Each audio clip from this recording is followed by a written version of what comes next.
أعوذ بالله من الشيطان الرجيم. بسم الله الرحمن الرحيم. وهو الذي أنشأ لكم السمع والأبصار والأفئدة قليلا ما تشكرون. وهو الذي ذرأكم في الأرض وإليه تحشرون. وهو الذي يحيي ويميت وله اختلاف الليل والنهار أفلا تعقلون. صدق الله العظيم. സൂറത്തുൽ മുഅ്മിനൂൻ 78, 9, പിന്നെ 80. വഹുവ അവൻ അല്ലദീ അൻശഅ ലക്കും നിങ്ങൾക്കുണ്ടാക്കി തന്നവനാണ്.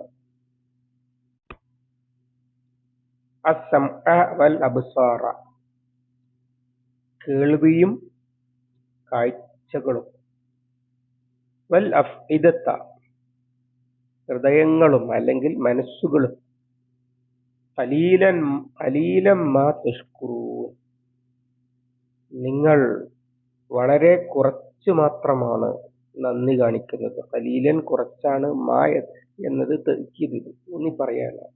അതാണ് കുറച്ചു മാത്രമാണ് എന്ന് പറയുന്നത്. തഷ്കുറൂൻ നിങ്ങൾ നന്ദി കാണിക്കും. നിങ്ങൾ വളരെ കുറച്ചു മാത്രമാണ് നന്ദി കാണിക്കുന്നത് എന്നർത്ഥം. വഹുവല്ലദീ ദറഅക്കും ഫിൽ അർളി വഇലൈഹി തുഹ്ശറൂൻ. വഹുവ അവൻ അല്ലദീ ദറഅക്കും നിങ്ങളെ പരത്തിയവനാണ്, ഫിൽ അർളി ഭൂമിയിൽ, വഇലൈഹി അവനിലേക്ക്, തുഹ്ശറൂൻ നിങ്ങൾ ഒരുമിച്ച് കൂട്ടപ്പെടുകയും ചെയ്യുന്നു, അല്ലെങ്കിൽ അവനിലേക്കാണ് നിങ്ങൾ ഒരുമിച്ച് കൂട്ടപ്പെടുന്നത്.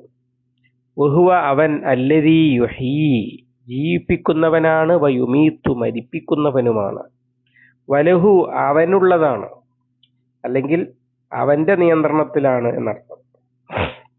ഇഖ്തിലാഫുൽ ലൈലി വന്നഹാർ രാത്രിയുടെയും പകലിന്റെയും മാറി മാറി വരവ്. അഫലാ തഅഖിലൂൻ എന്നിട്ട് നിങ്ങൾ ചിന്തിക്കുന്നില്ലേ. മുകളിൽ അനിസ്സിറാത്തിലെ നാക്കിബൂൻ അവര്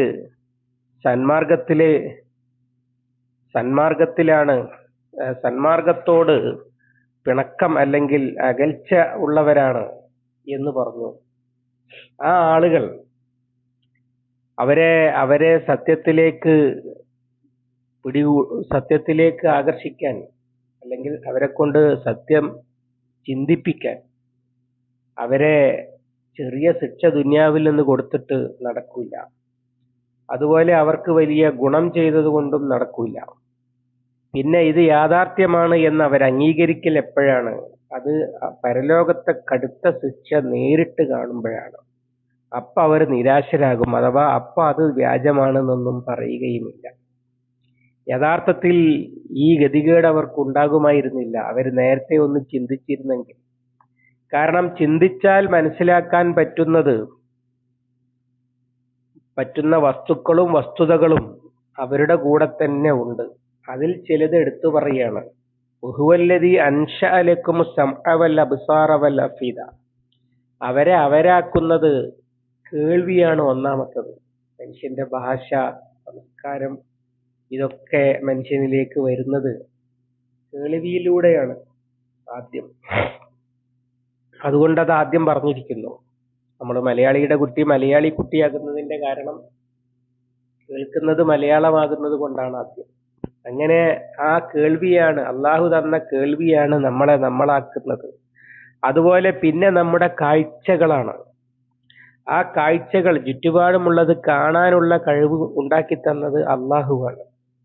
വൽ അഫ്ഇദത്ത് ഈ ചിന്താശൂന്യമായി നടക്കാൻ, എന്നിട്ട് താല്പര്യമുള്ളതിന്റെ പിന്നാലെ ഫീ തുഗ്യാനിഹിം യഅ്മഹൂൻ എന്ന് പറഞ്ഞില്ലേ, അവരുടെ ധിക്കാരത്തിൽ വിഹരിക്കാനൊക്കെ പറ്റിയത് കാരണമായത് അവരുടെ മനസ്സാണ്. ആ മനസ്സുകൾ അല്ലാഹു തആല ഉണ്ടാക്കി തന്നതാണ്. ഇവിടെ മറ്റൊരു കാര്യമുണ്ട്. സംഅ് ഏകവചനം, അബ്സാറും അഫീദത്തും ബഹുവചനം. അതിന്റെ കാരണം എന്താണ്? ശബ്ദം, കേൾവി. ഒരു ശബ്ദം എത്ര അടുത്തുള്ളയാളും അകലെയുള്ളയാളും കേൾക്കുന്ന ഒച്ചയ്ക്ക് വ്യത്യാസമുണ്ടാകുമെന്നേ ഉള്ളൂ, ആശയത്തിന് വ്യത്യാസമുണ്ടാകുകയില്ല. എന്നാൽ ബസർ അങ്ങനെയല്ല. ഒരു വസ്തു ഒരുപോലെ രണ്ടാൾ ഒരേ സമയം കാണുകയില്ല എന്നാണ്. അയാൾ നോക്കുന്ന ആംഗിളിനും ഉയരത്തിനും കാഴ്ചയ്ക്കും ഒക്കെ അനുസരിച്ച് ഒരു വസ്തുവിന്റെ കാഴ്ച വ്യത്യാസപ്പെടും. പെൻസിൽ ഡ്രോയിങ് ഒക്കെ നടത്തുമ്പോൾ മേശപ്പുറത്ത് കുറെ സാധനങ്ങൾ വെച്ച് കൊടുത്തിട്ട് എല്ലാവരോടും വരയ്ക്കാൻ പറയുമ്പോൾ ഓരോരുത്തരും ഓരോ കുട്ടിയും അവനിരിക്കുന്നിടത്ത് നോക്കുമ്പോൾ എങ്ങനെയാണോ കാണുന്നത് അങ്ങനെയാണ് വരയ്ക്കുക. ഒരു വസ്തു നടുവിൽ വെച്ചിട്ട് പല ക്യാമറകൾ കൊണ്ട് ഫോട്ടോ എടുത്താൽ അത് പല ഫോട്ടോകളായിരിക്കും, ഒരേപോലെ ആയിരിക്കില്ല. ക്യാമറക്കാരൻ നിൽക്കുന്ന ആംഗിളിനനുസരിച്ച് ഉയരത്തിനും ഒക്കെ അനുസരിച്ച് വ്യത്യാസം ഉണ്ടാകും. അതുകൊണ്ട് കാഴ്ചകൾ വ്യത്യസ്തമാണ്. ഒരു വസ്തു ഒരുപോലെ ഒരേ സമയം ഒന്നിലധികം ആളുകൾ കാണുന്നില്ല.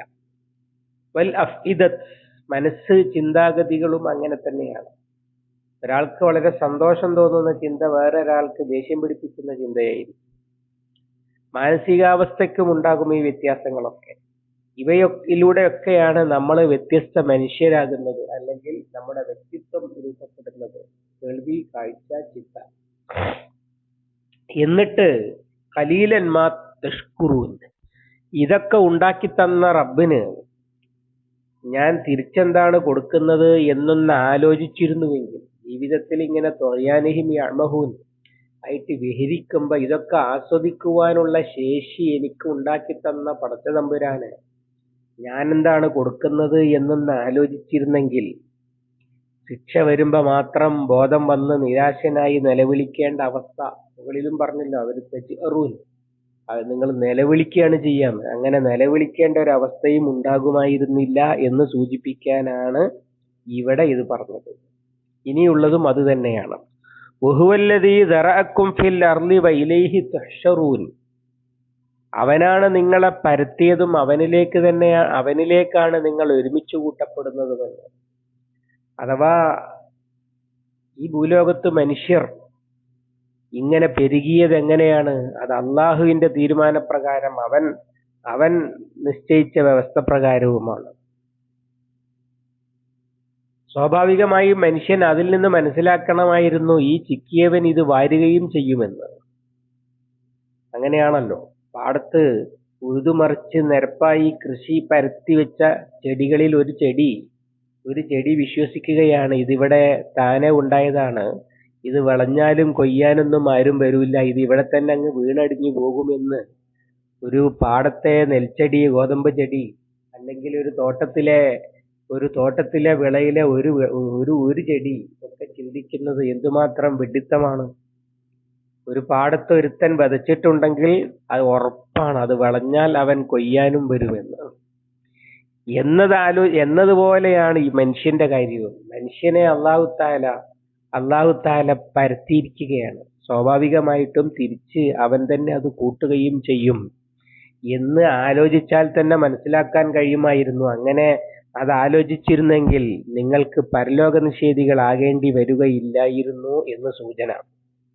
വഹുവല്ലദീ യുഹീ വയുമീത്തു വലഹു ഇഖ്തിലാഫുൽ ലൈലി വന്നഹാർ, വഹുവല്ലദീ യുഹീ വയുമീത്ത്, അവനാണ് ജീവിപ്പിക്കുന്നത്, അവനാണ് മരിപ്പിക്കുന്നത്. അതിലൊന്നും വേറെ ഒരാൾക്കും പങ്കില്ല, അവനവന് പോലും പങ്കില്ല. ഒരാൾക്ക് ഞാൻ തീരുമാനിച്ച ദിവസം ജനിച്ചു എന്നോ, ജനിച്ചത് പോകട്ടെ, ഞാൻ തീരുമാനിക്കുന്ന ദിവസം മരിക്കുമെന്ന് പോലും കണക്കാക്കാൻ കഴിയില്ല. എന്ന് മരിക്കുമെന്ന് അറിയില്ല. ഇപ്പൊ മരിക്കണമെന്ന് തീരുമാനിച്ചാലും നടക്കണമെന്നുമില്ല. അത് പടച്ചവൻ തീരുമാനിച്ച നേരത്തെ നടക്കുള്ളൂ. കാരണം അത് അവൻ ചെയ്യുന്ന പണിയാണ്, അവന്റെ അടുത്താണ് അതിന്റെ കൺട്രോൾ. ജീവിക്കണം എന്നാഗ്രഹിക്കുന്നവൻ മരിക്കും, മരിക്കണം എന്നാഗ്രഹിക്കുന്നവർ ജീവിക്കും. ഇതൊക്കെ അവന്റെ കൺട്രോളിലായതുകൊണ്ടാണ്. അതുപോലെ ഈ മരിക്കുന്ന ആൾക്ക് വയസ്സും ഒക്കെ കണക്കാക്കുന്നത് കാലം വെച്ചാണ്. കാലത്തിന്റെ അടിസ്ഥാനം ഇഖ്തിലാഫുൽ ലൈലി വന്നഹാരിയാണ്. രാവും പകലും ഇങ്ങനെ മാറി മാറി വരിക. ഹദീസിലുണ്ടല്ലോ, അല്ലാഹു തആല തന്നെ പറഞ്ഞു, അനദ്ദഹ്റു, ഞാനാണ് കാലം, ബിയദി യതഖല്ലബുൽ ലൈല വന്നഹാർ, രാപ്പകലുകളെ മാറ്റി മാറ്റി കൊണ്ടുവരുന്നത് ഞാനാണ് എന്ന്. എന്നതുപോലെ വലഹു അവന്റെ നിയന്ത്രണത്തിലാണ് ഇഖ്തിലാഫുൽ ലൈലി വന്നഹാർ രാപ്പകലുകൾ മാറി മാറി വരുന്നത്. അഥവാ കാലം നാളുകളും മാസങ്ങളും വർഷങ്ങളും ആയിട്ട് മുന്നോട്ട് പോകുന്നത് അവന്റെ നിയന്ത്രണത്തിലാണ്, അവൻ നിശ്ചയിച്ചതാണ്. അത് വളരെ എത്ര വിശാലമായി നമ്മൾ ആലോചിച്ചാൽ അത് മനസ്സിലാകും. 365 ദിവസം കഴിയുമ്പോൾ ഒരു വയസ്സായി എന്ന് നമ്മൾ പറയും. ഈ 365 ദിവസം ആരുടെ നിയന്ത്രണത്തിലാണ്? അള്ളാഹു സൃഷ്ടിച്ച സൂര്യൻ ഭൂമിക്ക് ചുറ്റും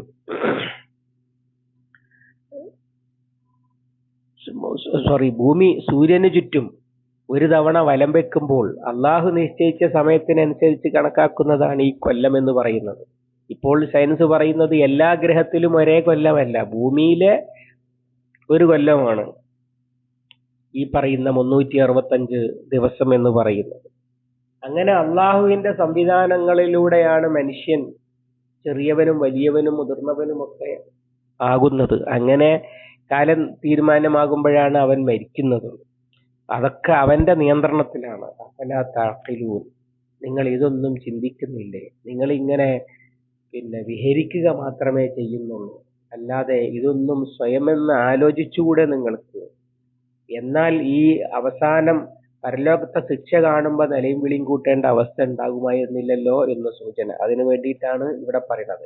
ഇനിയും ചിന്തയെ ഉണർത്തുന്ന ചോദ്യങ്ങൾ ചോദിക്കുകയാണ് അല്ലാഹു തആല അടുത്ത ആയത്തുകളിൽ. അതും അതിന് തന്നെയാണ്. ഈ അന്ധമായുള്ള പോക്ക്, ആരുടെയോ പിന്നാലെയുള്ള നടപ്പ്, അതൊക്കെ ഒഴിവാക്കിയിട്ട് സത്യം എന്താണെന്ന് കണ്ടെത്താൻ നിങ്ങളെക്കുറിച്ച് ചിന്തിക്കുക. നിങ്ങൾക്ക് കിട്ടിയ സുഖസൗകര്യങ്ങൾ അതിന് നിഅമത്ത് ചെയ്യാൻ, അത് ഈ ബഹുദൈവാരാധകർക്ക് വേഗം ക്ലിക്ക് ചെയ്യുന്ന ഒരു സംഗതിയാണ് ഈ ശുക്ർ. അവർ പലപ്പോഴും പല ക്ഷേത്രങ്ങളിലും നിവേദ്യങ്ങളും നേർച്ചകളും ഒക്കെ അർപ്പിക്കാറുള്ളത് അവർക്ക് കിട്ടിയ ഉപകാരത്തിന്റെ ഉപകാര സ്മരണ നന്ദിയായിട്ടാണ്. അതുകൊണ്ട് തന്നെ അതൊക്കെ മനസ്സിലാക്കുന്ന ആളുകൾക്ക് ഇത് വേഗം മനസ്സിലാകും. ഈ കാണാനും കേൾക്കാനും ഒക്കെയുള്ള കഴിവും ചിന്തിക്കാനുള്ള ഹൃദയവും ഒക്കെ തന്നതിന് ഞാൻ എന്താണ് തിരിച്ചു കൊടുത്തത് എന്ന്. അതുപോലെ മനുഷ്യനെ ഇങ്ങനെ പരത്തിയിട്ടുണ്ടെങ്കിൽ ആ പരത്തിയവൻ ഇത് വാരുകയും ചെയ്യും എന്ന് ആലോചിച്ചാൽ മനസ്സിലാകും പരലോകത്തെ സംബന്ധിച്ച്. ഇതിന്റെ നിയന്ത്രണമൊക്കെ അള്ളാഹുവിന്റെ അടുത്താണ് എന്ന് ആലോചിച്ചാൽ മനസ്സിലാകും അള്ളാഹു പറഞ്ഞതുപോലെ തന്നെ ഇത് നടക്കുമെന്ന്. അതുകൊണ്ട് അത് ചിന്തിച്ചുകൂടെ എന്ന് മൊത്തത്തിൽ ചോദിക്കുകയാണ്. ഒക്കെ മുകളിൽ പറഞ്ഞതുമായിട്ട് കണക്ട് ചെയ്ത വർത്താനങ്ങളാണ്. ഇനിയുള്ള ചോദ്യങ്ങളും അത് തന്നെയാണ്. ഇൻഷാ അള്ളാഹ് അടുത്ത ദിവസം. അള്ളാഹു അനുഗ്രഹിക്കുമാറാവട്ടെ. അല്ലാഹുമ്മ അല്ലിംനാ മാ യൻഫഉനാ വൻഫഅനാ ബിമാ അല്ലംതനാ റബ്ബനാ സിദ്നാ ഇൽമൻ വഫഹ്മൻ വദിഖത്തൻ ബിൽ അംറാ. അല്ലാഹുമ്മ ജഅലിൽ ഖുർആന റബീഅ ഖുലൂബിനാ വനൂറ സുദൂരിനാ وجلاء حزننا وذهاب همنا وغمنا ربنا آتنا ما وعدتنا على رسلك ولا تخزنا يوم القيامة إنك لا تخلف الميعاد. ربنا تقبل منا إنك أنت السميع العليم وتب علينا إنك أنت التواب الرحيم واغفر لنا يا غافر المذنبين. وصلى الله على محمد وعلى آله وصحبه وسلم. الحمد لله رب العالمين.